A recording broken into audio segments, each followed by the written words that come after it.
Yes sir. Yes sir. Yes sir.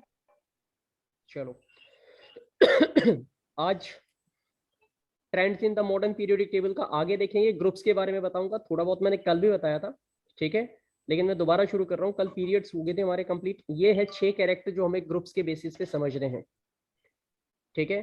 और ये तीनों 6 के 6 कैरेक्टर को एक एक करके मैं आपको समझाने वाला हूँ। वैलेंस इलेक्ट्रॉन के बारे में बताया जाएगा आपको, valency, size of the atom, metallic character, chemical reactivity और नेचर ऑफ ऑक्साइड। यानी कि पीरियड्स के अंदर क्या था वो मैं बता चुका हूँ। अब ग्रुप्स में इनमें क्या चेंज होता है, कहाँ बढ़ता है, कहाँ घटता है और क्यों होता है, दैट इज अबाउट, ठीक है, दिस लेक्चर। तो सी एक एक करके देखते हैं। सबसे पहले वैलेंस इलेक्ट्रॉन की बात करते हैं। तो इसमें ध्यान देने वाली बात क्या है कि all element in a group has same number of valence electron. एक ग्रुप के अंदर, क्योंकि group top to bottom vertical lines होती है, उसमें जो वैलेंस इलेक्ट्रॉन होते हैं एक ग्रुप के वो सेम होते हैं। जैसे अगर मैं बोलूं कि फर्स्ट ग्रुप हम पीरियोडिक टेबल का ले तो उनके जो वैलेंस इलेक्ट्रॉन है वो 1 ही होंगे। सेकंड ग्रुप के अंदर वैलेंस इलेक्ट्रॉन क्या होंगे, 2 होंगे। और उसके बाद आपको थर्ड से लेकर 12 तक नहीं लेना है क्योंकि वो तुम्हारे सिलेबस में नहीं है। फिर हम सीधे जाएंगे 13 पे। तो 13 के अंदर वैलेंस इलेक्ट्रॉन, जो 13 ग्रुप होगा उसके वैलेंस इलेक्ट्रॉन 3 होंगे। 14 ग्रुप के अंदर जो वैलेंस इलेक्ट्रॉन होंगे हर एक एलिमेंट के वो 4 होंगे। 15 में 5 होंगे, 16 में 6 होंगे, 17 में 7 होंगे और 18 में 8 होंगे।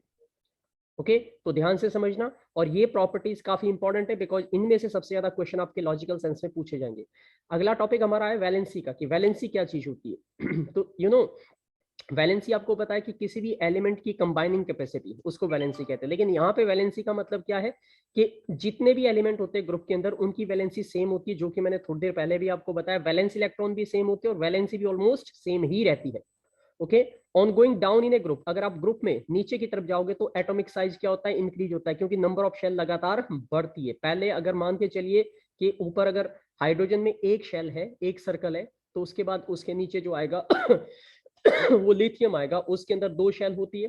फिर सोडियम आएगा, 3 शेल होती है, एंड सो ऑन। इस तरीके से हम जो है वो एटॉमिक साइज जो है डाउन द ग्रुप वो इंक्रीज होता है। आपको याद होगा कल मैंने बताया था कि atomic size across the period जो है वो डिक्रीज होता है due to the increasing atomic number. तो प्रोटॉन का जो चार्ज होता है वो स्ट्रॉन्ग होता है, जिसकी वजह से नंबर ऑफ शेल फिक्स होती है और उसको श्रिंक करके छोटा करता है। बट ग्रुप के अंदर अगर आप टॉप से बॉटम की तरफ जाओगे तो एटॉमिक रेडियस आपकी इंक्रीज होगी, यानी कि एटॉमिक साइज लगातार बढ़ेगा, ठीक है, क्योंकि इसमें एक एक्स्ट्रा शेल जो है लगातार हर एक एलिमेंट में। जैसे ये देखो यहाँ पे अगर मैं देखूँ तो लिथियम के एटॉमिक नंबर 3 है, तो पहले शेल में 2 इलेक्ट्रॉन आएंगे, दूसरे शेल में कितना आएगा, 1 बचेगा, तो इसमें 2 शेल है। सोडियम में आ जाओ, इसमें पहले शेल में 2 इलेक्ट्रॉन आएंगे, दूसरे में 8 आएंगे और तीसरे शेल में 1 बचेगा, तो इसमें 3 शेल आ गई।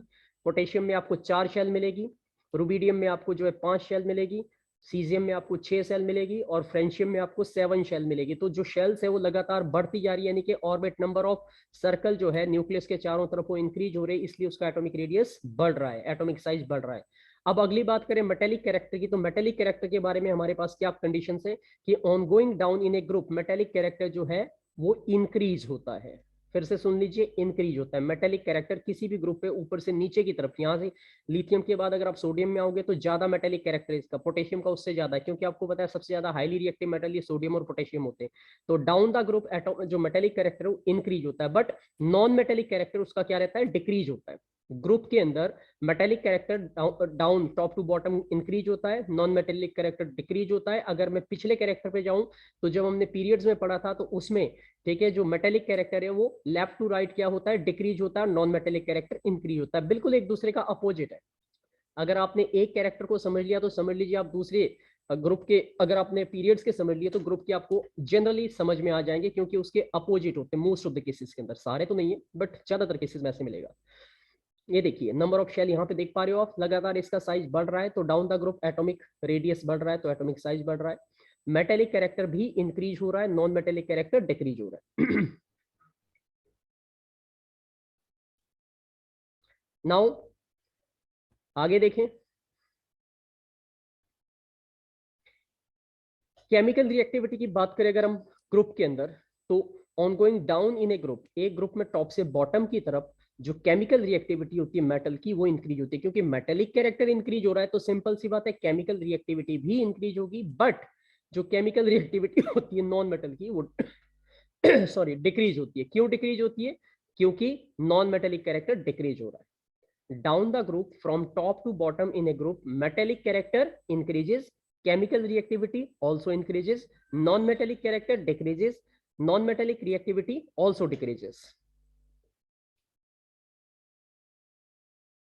एंड नेचर ऑफ ऑक्साइड के बारे में अगर मैं आपको बताऊं तो all element in a group है सेम नेचर ऑफ ऑक्साइड। एक ग्रुप के अंदर सभी एलिमेंट का जो ऑक्साइड का है, यानी कि जो ऑक्साइड है वो सेम बनाते हैं। जैसे अगर फ्लोरीन के साथ ऑक्सीजन रिएक्ट करेगी, ठीक है, क्लोरीन के साथ करेगी ब्रोमीन, तो सेम टाइप के इनके क्या होंगे, ऑक्साइड होंगे। ऑक्साइड में कोई भी नेचर चेंज नहीं होता है। तो ग्रुप के अंदर, ठीक है, all element in a group, एक एलिमेंट के सभी जो भी एक ग्रुप है उसके जितने भी एलिमेंट है उन सबका नेचर सेम होगा। अगर मैं 17 ग्रुप की बात करूं, फ्लोरीन से लेके नीचे एट्रियम तक, तो इनके अंदर सभी के अगर ऑक्सीजन के साथ रिएक्शन करके ऑक्साइड बनाएंगे तो वो सेम नेचर के होंगे, दैट इज एसिडिक नेचर के।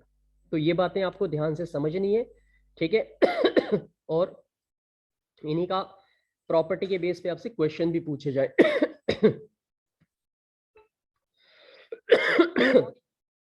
Merits of the modern periodic table. Merits का मतलब होता है क्या क्या बेनिफिट है मॉडर्न पीरियोडिक टेबल की। एक तो ये एटॉमिक नंबर के बेस में, जो कि ज्यादा इजी होता है स्टडी करना, ठीक है। दूसरा है it explain reason for periodicity of element, कि एलिमेंट जो है पीरियड के अंदर या ग्रुप के अंदर अगर किसी पर्टिकुलर जगह पे रखें तो उनका कारण क्या, वो ये एक्सप्लेन करती है। No anomalies in the arrangement, जब इन एलिमेंट्स को अरेंज किया जाता है इसमें किसी भी तरीके की कोई खामी या कमी नहीं है except the hydrogen. Newly discovered element को जो है आसानी से एकोमोडेट किया जा सकता है, क्योंकि उसके लिए कोई शेल नहीं छोड़नी पड़ेगी, या कोई ग्रुप में या पीरियोडिक टेबल में कोई कॉलम नहीं छोड़ने, बल्कि जो भी एलिमेंट नया आएगा उसका एटॉमिक नंबर जो अभी एग्जिस्टिंग एलिमेंट है उससे आगे होगा। जैसे अगर सपोज करो अभी 118 एलिमेंट है, तो अगला एलिमेंट अगर डिस्कवर होगा तो 119 उसका एटॉमिक नंबर होना चाहिए, और वो अगले पार्ट में ऑटोमेटिकली एडजस्ट हो जाएगा। एंड द फिफ्थ पॉइंट ये बता रहा है कि it help us to understand why element in a group has same property. ये हमें ये भी बताता है कि जो एलिमेंट्स होते हैं एक ग्रुप में उनकी सेम प्रॉपर्टी क्यों है। अभी थोड़ी देर पहले मैंने बताया क्योंकि उन सबके पास वैलेंस इलेक्ट्रॉन सेम होता है, ठीक है, उनकी ऑक्साइड का नेचर सेम होता है, इसीलिए उनकी केमिकल प्रॉपर्टी क्या होती है, सेम रहती है। एडवांटेज अगर देखें मॉडर्न पीरियोडिक टेबल की, दो बातें आपको ध्यान देनी है। पहला है इससे जो है जो केमिस्ट्री पढ़ने वाले स्टूडेंट है या जो केमिस्ट्री में जो रिसर्च कर रहे हैं केमिस्ट है उन लोगों को, ठीक है, मॉडर्न पीरियोडिक टेबल से बड़ी हेल्प मिलती है, बिकॉज उसको इजीली तैयार कर सकते हैं, समझ सकते हैं, बिकॉज उसकी सारी फंडामेंटल प्रॉपर्टी जो है एक एक करके इजीली अवेलेबल है।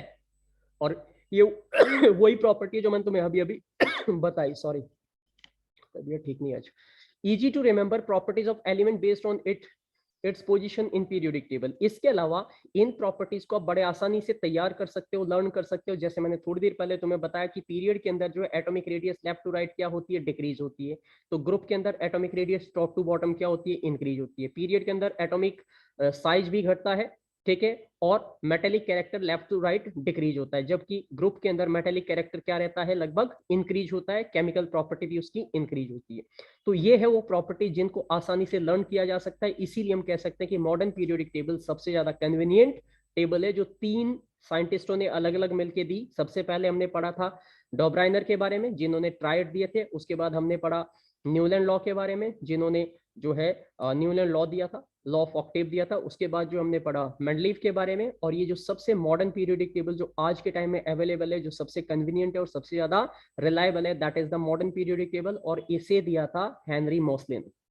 ओके, तो this is the most advantageous form. अब केमिकल बॉन्डिंग, ठीक है, और पीरियोडिक टेबल के अंदर अगर हम देखें तो केमिकल बॉन्डिंग में मैंने आपको ये भी कल सारी बातें बताई दी कि if element from left side से कोई एलिमेंट ले पीरियोडिक टेबल के लेफ्ट से, जैसे हमने लेफ्ट से ले लिया सोडियम और राइट साइड से हमने ले लिया क्लोरीन, तो सोडियम और क्लोरीन मिलकर सोडियम क्लोराइड बनाते हैं, और उनके बीच में कैसा होता है, एक इलेक्ट्रॉन दे रहा है, मेटल इलेक्ट्रॉन दे रहा है, नॉन मेटल इलेक्ट्रॉन गेन कर रहा है, और इस तरीके की बॉन्डिंग को हम बोलते हैं आयनिक बॉन्ड, इनको बोलते हैं आयनिक बॉन्ड। तो अगर लेफ्ट साइड का एलिमेंट राइट साइड के एलिमेंट में कंबाइन करता है पीरियोडिक टेबल में तो आयनिक बॉन्ड बनाता है।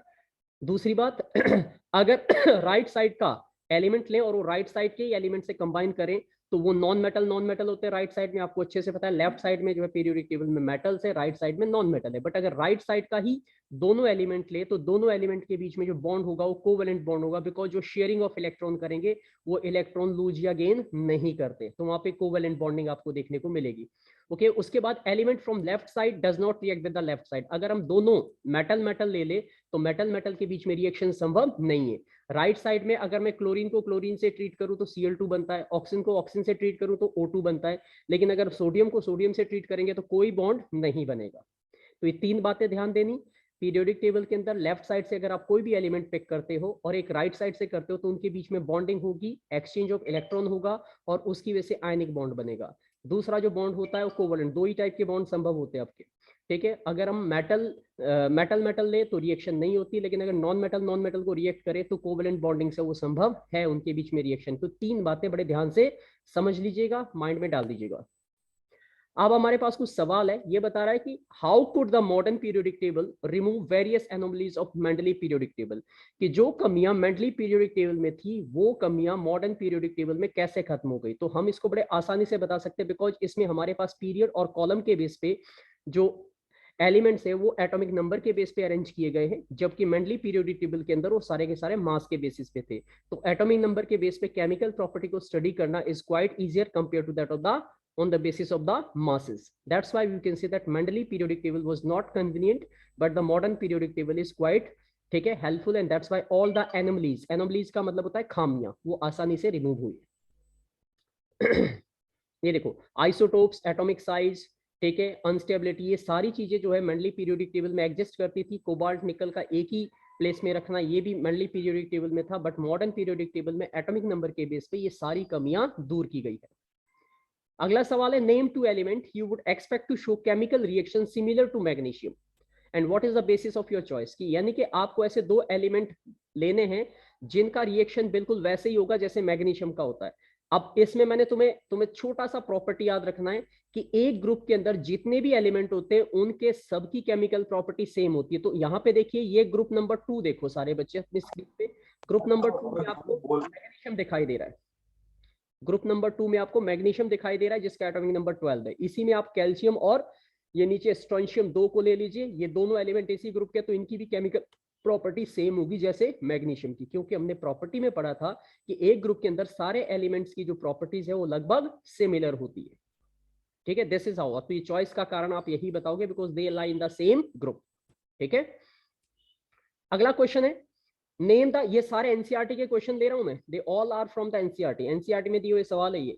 Name 3 element that have single electron in their outermost shell, 3 ऐसे एलिमेंट के नाम बताओ जिनके आउटरमोस्ट शेल में एक ही इलेक्ट्रॉन होता है। तो तुम्हें कुछ नहीं करना है, आपको सबसे पहला ग्रुप देखना है। पहले ग्रुप के अंदर हमने पढ़ा था कि ग्रुप के अंदर जितने भी एलिमेंट होते हैं ग्रुप के अंदर उनका आउटरमोस्ट शेल में सेम नंबर ऑफ इलेक्ट्रॉन होते हैं। तो यहां से आप कोई भी ले सकते हो, आप यहां से हाइड्रोजन, लिथियम, सोडियम, सबके कॉन्फ़िगरेशन में आउटरमोस्ट शेल में एक ही इलेक्ट्रॉन है। तो एक ग्रुप में से कोई भी एलिमेंट ले लीजिए आप, उनके आउटरमोस्ट शेल में एक ही सिंगल इलेक्ट्रॉन मिलेगा। अगला पार्ट क्या है, 2 एलिमेंट के नाम बताइए that have 2 electron in their outermost shell, ऐसे 2 एलिमेंट जिनके आउटरमोस्ट शेल में 2 इलेक्ट्रॉन है। तो ग्रुप नंबर 2 आपको पता है कि ग्रुप नंबर 1 में आउटरमोस्ट शेल में 1 इलेक्ट्रॉन होता है, ग्रुप नंबर 2 में आउटरमोस्ट शेल में 2 इलेक्ट्रॉन होते हैं। तो यहां से आप बेरिलियम, मैग्नीशियम, कैल्शियम, कोई भी 2 एलिमेंट इसमें से चूज कीजिए and they got the 2 electron their outermost shell. तीसरा सवाल है, 3 एलिमेंट के नाम बताने, name 3 element with filled outermost shell. 3 element with filled outermost shell, filled मतलब जिनके आउटरमोस्ट शेल कंप्लीट है, पूरे। तो ये देखो 18वें ग्रुप में चले जाओ, इनके आउटरमोस्ट शेल में कंप्लीट जो है शेल पूरी होती है। इसमें आप हीलियम लोगे तो पहले शेल में 2 इलेक्ट्रॉन आने चाहिए, 2 के 2 है। दूसरे में नियोन है, पहले में 2 आएंगे, दूसरे में 8, तो इन सबका ऑक्टेट कंप्लीट है। तो 18 ग्रुप जिसे नोबल ग्रुप कहा जाता है, उनमें से आप कोई भी 2 एलिमेंट चुन सकते हैं। तो आप देख सकते हो कि मॉडर्न पीरियोडिक टेबल हमें कितने आसानी से एलिमेंट्स को आइडेंटिफाई करने में हेल्प करती है। इस तरीके के क्वेश्चन आपके एग्जाम में भी आएंगे, और जिसको मॉडर्न पीरियोडिक टेबल के अंदर जो मैंने तुम्हें पीरियोडिसिटी के सारे ट्रेंड्स बताए वो अगर आपने ध्यान से समझ लिए, याद रखे, तो समझ लो कि प्रॉब्लम बिल्कुल नहीं होगी, आप कोई भी क्वेश्चन आराम से अटेम्प्ट कर लोगे। और अगर आप ये प्रॉपर्टी समझ नहीं पाए और रट के जाओगे तो शायद हो सकता है आपको कंफ्यूजन हो, ठीक है। अगला सवाल है, lithium, sodium, potassium are all metal, यानी कि लिथियम, ये देखो ये लिथियम है यहाँ पे, ठीक है, पहले ग्रुप के अंदर जिसका एटॉमिक नंबर 3 है। पोटेशियम की बात करें तो देखो एटॉमिक नंबर 9 इसी फर्स्ट ग्रुप के अंदर है, ठीक है। सोडियम ये भी इसी में आता है। तो लिथियम, सोडियम, पोटेशियम ये तीनों फर्स्ट ग्रुप के एलिमेंट्स है, ठीक है। ये बोल रहे कि lithium, sodium, potassium are all metals that react with water to liberate hydrogen, की अगर पानी के साथ रिएक्शन करेंगे तो ये हाइड्रोजन गैस लिबरेट करते हैं। Is there any similarity in the atom of these element, क्या इन एलिमेंट के एटम में कोई सिमिलरिटी है? तो आप बोलोगे यस, ठीक है। आप इसमें पहली प्रॉपर्टी लिखोगे, they belong to the same group, first group को बिलोंग करते हैं। दूसरा है देयर वैलेंसी इज सेम, सबकी वैलेंसी क्या है, सेम है, दैट इज 1, सब एक एक इलेक्ट्रॉन लूज करने की क्षमता रखते हैं। तो ये दो बातें लिख के आप इस आंसर को सॉर्ट आउट कर सकते हो। अगला देखो, अगला क्वेश्चन है हमारे पास यहाँ पे लिथियम, इसी का सेकंड पार्ट है, helium is an unreactive gas. Helium यहाँ पे ये देखो सर्कल किया हुआ है, ये हीलियम है। हीलियम एक अनरिएक्टिव गैस है बिकॉज ये नोबल गैसेस में आती है। And neon is a gas off extremely low, neon इसके जस्ट नीचे, वो भी लो रिएक्टिविटी है बिकॉज वो भी नोबल गैसेस में आती है। ये पूछ रहे हैं what if anything do their atoms have in common, तो उनके अंदर कॉमन क्या है, इनके एटम के अंदर कॉमन क्या है, तो आप बोलोगे उनके आउटरमोस्ट शेल कंप्लीटली क्या है, फिल्ड है। आंसर में लिखोगे their outermost shells are completely filled. Helium के पास एक ही शेल है, उसमें 2 इलेक्ट्रॉन आते हैं और वो पूरी तरीके से कंप्लीटली फिल्ड है। नियोन के पास जो है पहले शेल में 2, दूसरे में इसका ऑक्टेट कंप्लीट है, तो that means they are not able to lose or gain electron, that's why they are stable and hence this is the what common they have, उनके पास जो है कॉमन है, यही पॉइंट कॉमन है और वो इसी वजह से नोबल है, अनरिएक्टिव है। ठीक है, आउटरमोस्ट शेल इनकी कंप्लीटली फिल्ड है, जो मैंने आपको बताया। अगला सवाल देखिए बेटा, in the modern periodic table which are the metal among the first 10 elements. Modern periodic table के अंदर पहले 10 एलिमेंट्स के अंदर कौन से, which are the metals among the first 10 element, पहले 10 एलिमेंट के अंदर, एलिमेंट्स के अंदर आपको मेटल के नाम बताना। तो देखो पहला एलिमेंट है हाइड्रोजन, ये मेटल नहीं है। दूसरा हीलियम, ये भी मेटल नहीं है। तीसरा है लिथियम, मेटल है। बेरिलियम आपका मेटल है। ठीक है, यहाँ पे आपको आगे जाना है, तो इसके बाद यहाँ पे सोडियम, मैग्नीशियम, एल्युमिनियम, ठीक है, और उसके बाद आ जाओ पोटेशियम, कैल्शियम, ये कुछ एलिमेंट्स के नाम आप कॉन्टिन्यूसली लिख सकते हो। ठीक है, तो दिस इज आउट, ये देखो लिथियम बेरिलियम आ गया। उसके बाद जो है, अब अगला सवाल है हमारे पास, by considering their position in the periodic table which one of the following element would you expect to have maximum metallic character. ये आपको कुछ सिंबल दे रखे, गैलियम, जर्मेनियम, आर्सेनिक, सेलेनियम और बेरिलियम। ये सिंबल दिए GA, GE, AS, SE और BE। ये बोल रहे कि by considering their position in the periodic table, इनकी पीरियोडिक टेबल में आप पोजीशन ढूंढिए। ठीक है, और आपको ये बताइए would you expect to have maximum metallic character किसके अंदर होगा। तो सबसे ज्यादा मेटेलिक कैरेक्टर किसके अंदर होगा, जो लेफ्ट साइड में मिलेंगे उसमें सबसे ज्यादा मेटेलिक कैरेक्टर होगा, जो ज्यादा नीचे की तरफ मिलेंगे लेफ्ट साइड में उनका भी मेटेलिक कैरेक्टर स्ट्रॉन्ग होगा। तो गैलियम की बात करें तो गैलियम कहाँ है, गैलियम ये रहा 31, ये रहा 31 एटॉमिक नंबर है ग्रुप पे, अगर आप स्क्रीन पे देख पा रहे हो 31 गैलियम। ठीक है, उसके बाद जो है जर्मेनियम इससे जस्ट नेक्स्ट है, आर्सेनिक उससे अगले वाला है, और सेलेनियम उससे अगले वाला है, और बेरिलियम जो उससे BE उससे आगे वाला है। तो इनको अगर हम ध्यान से देखेंगे तो इनमें से ये पूछ रहे कि सबसे ज्यादा स्ट्रॉन्ग मेटेलिक कैरेक्टर किसका होगा, जो लेफ्ट की तरफ है, दैट इज गैलियम का होगा। हमने यही पढ़ा था कि पीरियड के अंदर left to right metallic character बढ़ता है, तो इनमें से सबसे ज्यादा लेफ्ट की तरफ गैलियम है, तो इसी का स्ट्रॉन्गेस्ट मेटेलिक कैरेक्टर होगा। तो अब अगर तुम ध्यान से देखो तो सारे क्वेश्चन कॉन्सेप्ट और उन प्रॉपर्टी के बेस पे ही सॉर्ट आउट हो रहे हैं। आप इनमें कुछ रट नहीं सकते, कुछ लर्न नहीं कर सकते, इसलिए आपको ध्यान देना यह है कि आप बातों को ध्यान से सुने और समझने की कोशिश करते रहे। समझ गए? अगला सवाल आता है हमारे पास, which of the following statement is not a correct statement but the trends when going from left to right across the period of the periodic table। तो इनमें से कौन सा स्टेटमेंट जो है वो करेक्ट स्टेटमेंट नहीं है, जो हमने ट्रेंड्स पढ़े हैं पीरियोडिक टेबल के अंदर। जब आप लेफ्ट से राइट की तरफ जाते हैं, तो लेफ्ट से राइट की तरफ जब हम पीरियड्स में जाते हैं तो हमने पढ़ा था element become less metallic in nature, ये बात सही है। ठीक है, उसके बाद है the number of valence electron increases, number of valence electron increases, ये बात भी सही है। ठीक है, उसके अलावा अगर आप ध्यान से देखेंगे तो the atoms lose their electron more easily, electron जो है आसानी से लूज करते हैं, ये कुछ कह नहीं सकते इसमें। The oxide become more acidic, oxide जो है ज्यादा एसिडिक होते हैं। तो आई थिंक इसमें से सेकंड और थर्ड का ऑप्शन हो सकता है जो शायद गलत हो, और लेट्स सी इन्होंने कौन सा मेंशन किया है। Yes, this is the wrong, third one, the atom lose their electron more easily. क्योंकि जब हम लेफ्ट से राइट की तरफ जाते हैं तो मेटेलिक कैरेक्टर डिक्रीज होता है, और मेटल ही है जो इलेक्ट्रॉन लूज करते हैं। तो राइट की तरफ तो नॉन मेटल है, और नॉन मेटल इलेक्ट्रॉन लूज नहीं करते, वो क्या करते हैं, गेन करते हैं। तो जो थर्ड स्टेटमेंट है वो रॉन्ग स्टेटमेंट है यहाँ पे, और ये आपको आइडेंटिफाई करना था।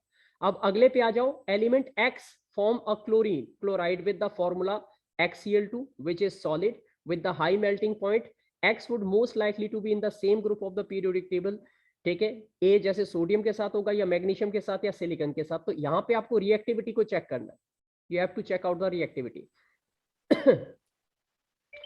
ये XCl2 बन रहा है आपके पास, यहाँ पे सोडियम के साथ सोडियम क्लोराइड बनेगा, सिल्वर के साथ सिल्वर क्लोराइड बनेगा, एल्युमिनियम के साथ एल्युमिनियम क्लोराइड बनेगा और सिलिकॉन के साथ सिलिकॉन क्लोराइड बनेगा। तो अगर आप ध्यान से देखें तो सवाल था इन्होंने कि which is the solid with high melting point and would likely to be the same group, एक ही ग्रुप में होगा। तो आई थिंक वो AgCl2 होगा, क्योंकि वो एक ही ग्रुप में आएगा और वो Cl2 के ही ग्रुप देगा। ये देखो XCl2 तो यहाँ पे AgCl2 है, बाकी सब में आपको एल्युमिनियम के साथ AlCl3 मिल रहा है, सिलिकॉन के साथ SiCl मिल रहा है, ठीक है, यहाँ पे XCl मिल रहा है। तो जिसके साथ Cl2 आएगा वही इसको कोरिलेट करेगा, तो ये सेम ग्रुप में आने चाहिए जिनका क्लोराइड नेचर सेम हो।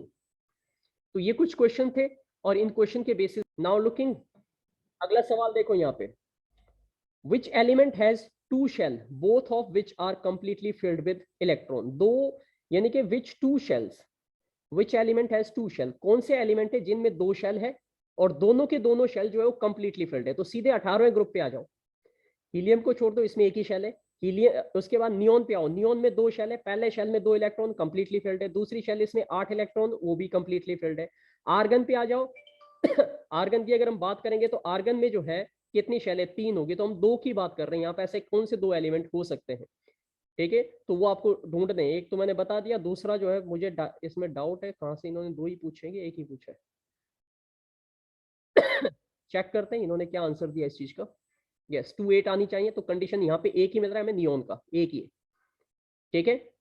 विच एलिमेंट है, हाँ ठीक है, एलिमेंट है, एक ही एलिमेंट की बात कर रहे हैं जिनमें 2 शेल है, तो दैट इज नियोन। 2 एलिमेंट की बात नहीं कर रहे, इसीलिए दूसरा एलिमेंट मुझे नजर नहीं आ रहा था, एक ही एलिमेंट की बात कर रहे हैं। अगला क्वेश्चन है बेटा, विच element has the electronic configuration 282। तो 282 का मतलब है 2 और 8 10 और 2 12, मैग्नीशियम की बात कर रहे हैं यहाँ पे। तो यहाँ पे मैग्नीशियम का लिखोगे सिंबल यहाँ पे, इलेक्ट्रॉनिक कॉन्फ़िगरेशन का कंसेप्ट है सारे का सारा। ये देखिए अगला क्वेश्चन है, a total of 3 shell which 4 electron in its valence shell, यानी कि total of 3, which element has total of 3 shell, total 3 shell होनी चाहिए, पहले शेल में 2 इलेक्ट्रॉन आते हैं, दूसरे में 8 आते हैं और तीसरे में with 4 electron its valence shell. तो आउटर मोस्ट शेल में 4 इलेक्ट्रॉन होने चाहिए। ऐसा कौन सा है, ऐसा आपको मिलेगा सिलिकॉन, ठीक है, जिसमें 4 इलेक्ट्रॉन मिलेंगे आपको। तो दैट इज, ये देखिए ये SI सिलिकॉन आ गया, 284 सिलिकॉन। उसके बाद टोटल नंबर ऑफ 2 शेल हो, ऐसा एलिमेंट बताना जिसमें 2 शेल है और with 3 electron in valence shell, outermost shell में 3 इलेक्ट्रॉन होने चाहिए। तो 2 और 3 5, एटॉमिक नंबर 5 किसका, यहाँ पे देखिए एटॉमिक नंबर 5 आपके पास है बेरिलियम का, इसको लेना। उसके बाद which element has twice as many electron its second shell as in its first shell, कौन सा एलिमेंट ऐसा है जिसमें इलेक्ट्रॉन जो है डबल है जितने उसके फर्स्ट शेल में होते हैं। तो ऐसा एलिमेंट कौन सा होगा आपका, ठीक है, ऐसा होगा मेरे ख्याल से 6 कार्बन होगा, पहले में 2 है और आखिरी में बचेंगे 4 क्योंकि एटॉमिक नंबर 6 है। तो दिस इज हाउ यहाँ पे लिखा मिलेगा कार्बन। ये तो इस तरीके के एग्जाम में क्वेश्चन आएंगे। अब ये देखो इसमें जो है लगभग 5 पार्ट है, तो ये हो सकता है आपका 5 नंबर का क्वेश्चन बन जाए। लेकिन इसमें मुझे ये बताइए, जिसको पीरियोडिक टेबल की सेंस नहीं पता है वो बच्चे हमेशा गलती करेंगे, वो नहीं कर सकते। तो इससे रटने वाला चैप्टर नहीं है, ये सोचने और समझने वाला चैप्टर है। अब आगे देखिए, what property do all element in the same column of the periodic table as boron have in common। तो कौन सी प्रॉपर्टी किन एलिमेंट के अंदर वो सेम प्रॉपर्टी है कॉलम के अंदर जो कि बोरोन के अंदर है। तो बोरोन वाला ग्रुप देख लीजिए, बोरोन वाला ग्रुप है, उसके नीचे जितने भी एलिमेंट है वो सारे के सारे ये वाले, ठीक है, ये बोरोन वाला ग्रुप है, ग्रुप नंबर 13 बोरोन। उसके बाद एल्युमिनियम, गैलियम, इनकी प्रॉपर्टी बिल्कुल सेम होगी, क्योंकि हमने पढ़ा था पीरियोडिक ट्रेंड्स के अंदर कि एक ग्रुप के अंदर जितने भी एलिमेंट है उनकी केमिकल प्रॉपर्टी क्या होती है, सेम होती है। What property do all element in same column of periodic table as fluorine। Fluorine के अंदर, ये फ्लोरीन है 17वां ग्रुप, तो फ्लोरीन के बाद क्लोरीन, ब्रोमीन, इन सब की भी केमिकल प्रॉपर्टी क्या होगी, सेम होगी। हमें सिर्फ ग्रुप ढूंढना है कि ग्रुप कौन सा और उसके अंदर जितने भी एलिमेंट है उनकी सबकी प्रॉपर्टी क्या होगी, सेम होगी। अगला क्वेश्चन देखो, अब यहाँ पे ये लास्ट, ये हमारा लगभग खत्म हो गया चैप्टर। मैं सिर्फ एनसीईआरटी के जितने क्वेश्चन है उनको डिस्कस कर रहा हूँ तुम्हारे साथ। क्वेश्चन देखो, an atom has electronic configuration 287। कोई एटम है जिसका इलेक्ट्रॉनिक कॉन्फ़िगरेशन ये पहले शेल में 2 इलेक्ट्रॉन, फिर 8 और फिर 7। तो आपको पता होना चाहिए 2 और 8 10, 10 और 7 17, यानी कि 17 किसका होता है, क्लोरीन का।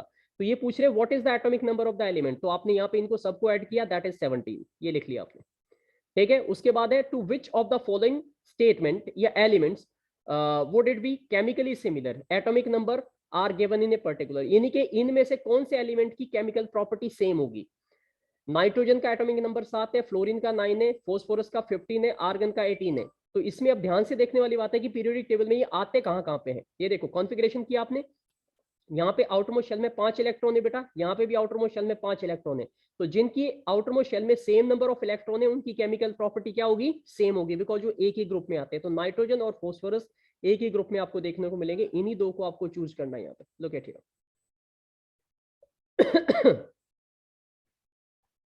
Which of the following would chemically similar atomic number, ठीक है। तो दिस इज, अब यहाँ पे अगर इसको हटा दोगे फ्लोरीन को, और बाकी दो जो है इनकी केमिकल प्रॉपर्टी सेम रहने वाली है। और हाईली रिएक्टिव अगर देखेंगे तो इसमें फ्लोरीन है, क्योंकि वो आपका 17th ग्रुप का है, हेलोजन फैमिली का है, और वो सबसे ज्यादा हाईली रिएक्टिव होता है। अगला सवाल देखते हैं, the position of 3 element ABC in the periodic table are shown. अगर तुम्हें पता हो तो तुम्हारा जो वो सैंपल पेपर है वो आ चुके हैं, और उसमें इसी तरीके के सवाल आपसे पूछे गए हैं, ठीक है। आपसे क्वेश्चन पूछा गया यहाँ पे, the position of 3 element, 3 element की पोजीशन दे रखी है यहाँ पे, ये ए है बेटा, ये बी है और ये सी है।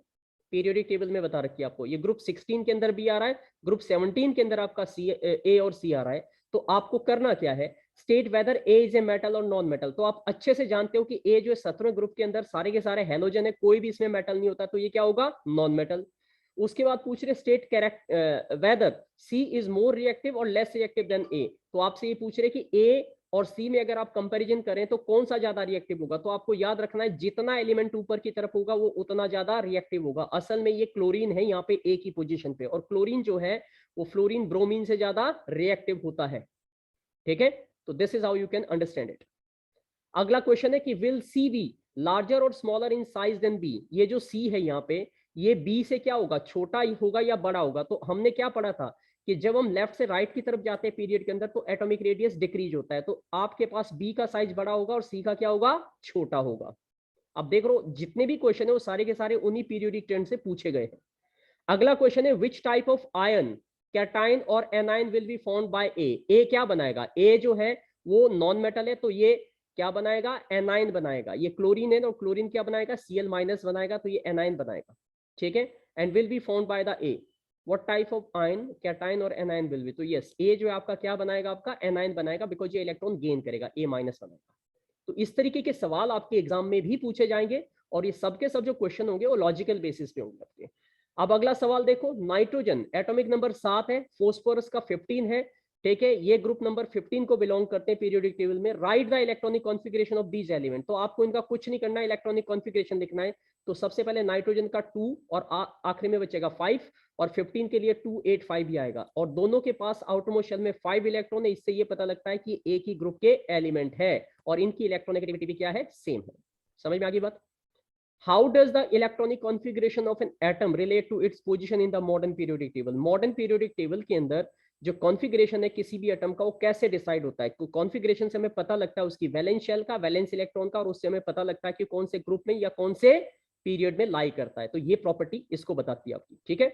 उसके बाद इन the modern periodic table calcium जिसका एटॉमिक नंबर 20 है, ठीक है, is surrounded by the element with atomic number 12 19 21 और 38। Which of these element physical chemical property resemble करेंगे। तो जो सेम ग्रुप में उनकी फिजिकल और केमिकल प्रॉपर्टी सेम होगी, जो अलग ग्रुप में उनकी डिफरेंट होगी। आप कॉन्फ़िगरेशन करके चेक कर सकते हैं इनको, ठीक है। यहाँ पे आपको कंपैरिजन पूछा गया है मेंडली पीरियोडिक टेबल और मॉडर्न पीरियोडिक टेबल के बीच का। तो इसमें जो है डिफरेंसेस आपको बताए गए। 1 मिनट से कम का समय रह गया है, तो मैं अब यहाँ पे स्क्रीन शेयर बंद कर रहा हूँ। ये लास्ट क्वेश्चन था हमारा, और उसके बाद अब आपको जो है यहाँ पे इस चैप्टर का हम अंत कर देते हैं। एनसीईआरटी के सारे क्वेश्चन को मैंने ब्रीफली आपको मोटा मोटा समझा दिया है। हाँ, बोर्ड अगर हम स्कूल में होते तो बोर्ड पे डिटेलिंग कर सकता था, बट आपको पता है कि ऑनलाइन क्लासेस में लिमिटेड कंडीशंस होती है, तो वो चीजें नहीं हो सकती, ठीक है।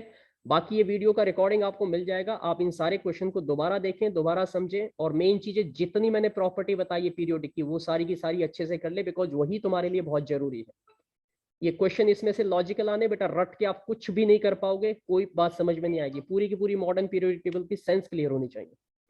तो आज के लिए बस इतना ही है, बाकी अब तुम समझदार हो, तुम जानते हो कि आगे क्या